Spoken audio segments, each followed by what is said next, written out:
It's been a rough stretch for coffee markets. London Robusta is down for the eighth straight week, now at a 1 year low, while New York Arabica has quietly slipped to 2025 lows.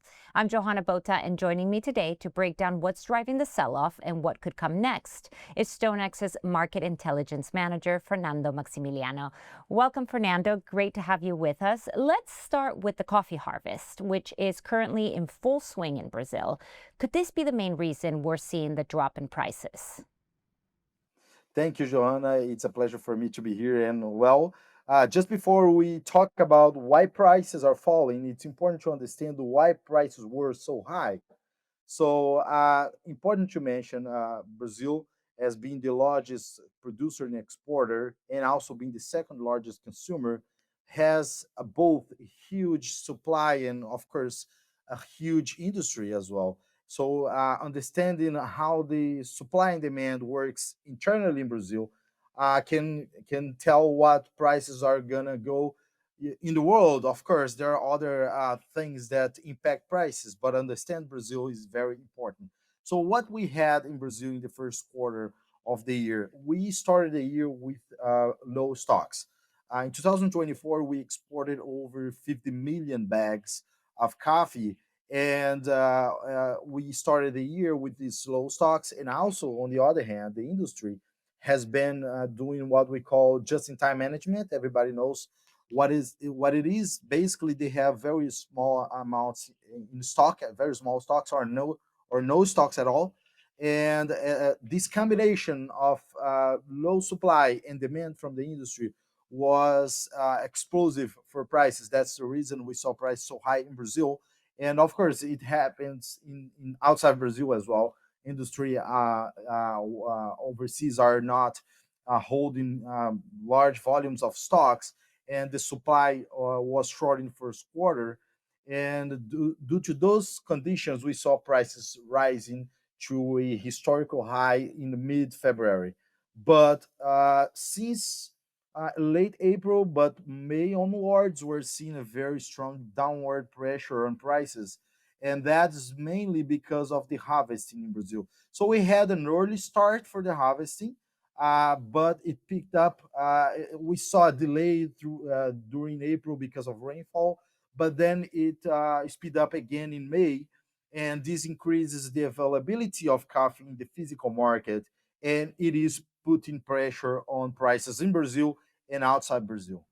So then, correct me if I'm wrong, about a third of this year's crop has been harvested so far, right? Meaning the season still has several weeks to go. And recently, we've actually had reports of heavy rains in Brazil, which have raised concerns about fruit drop in some regions. Is there a reason to be worried about anything at this stage? This regarding the fruit drops was a localized condition, a situation for some regions.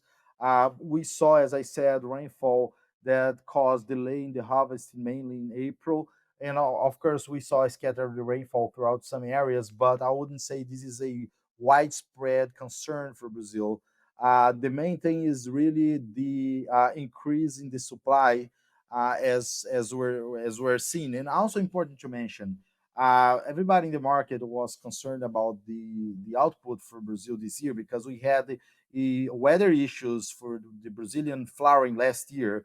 Everybody remembers that we had a delay in the rainfall and heat waves that harmed the flowering. And of course, we saw a 13.5 decrease percent decrease in the Arabica Brazilian production. But on the other hand, Robusta production is expected to increase up to 22%, reaching 25.8 million bags. And that increase offsets the lower supply on the Arabica side. So that's those are the reasons we are looking for the we're seeing these pressures. But important to highlight in terms of the weather, Johanna, I we have to pay attention to the drop in temperatures.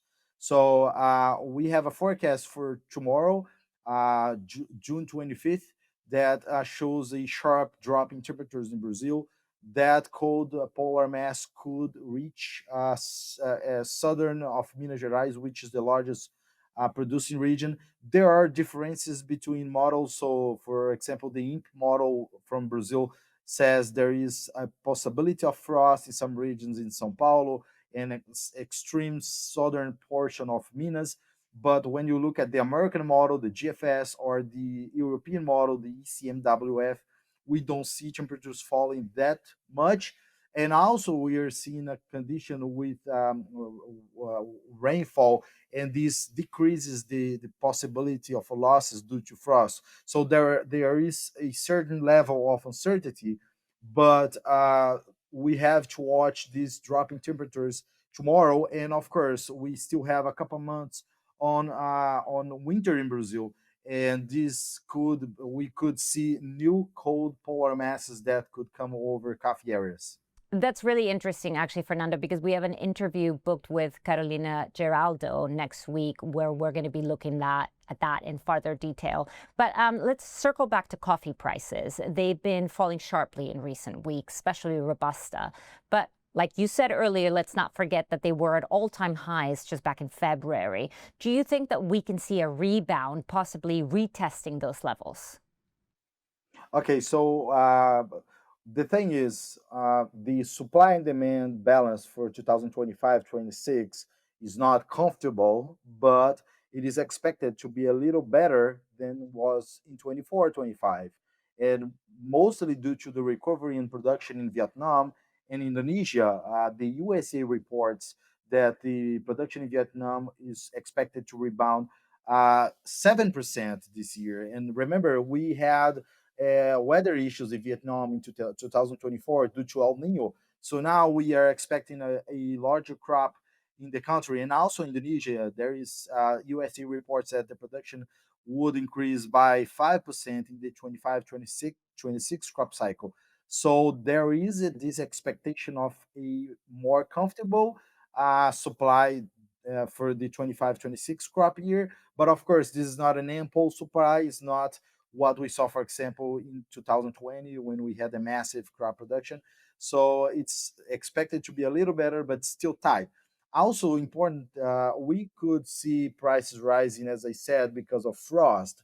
But besides that, looking already for the second half of the year, the market is already changing, shifting over the fundamentals towards what to expect in the 26-27 crop. And we're looking ahead, and what's going to be decisive for this is the flowering starting in August and September and October this year. And remember, we've been facing problems during the flowering for the past 5 years.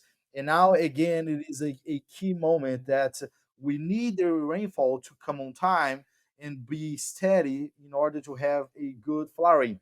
And if that happens, we could see an optimism regarding the size of the 26-27 crop, and that would be bearish to the market. But if we see a delay in the rainfall and any weather issues regarding high temperatures and heat waves, then we could see a lower output, possible lower output in 26, and then that would be bullish to the market. So again, it goes back to what Carolina is going to tell us about the weather. Weather has this high level of certainty, and it's going to be in the center stage of the coffee market for sure.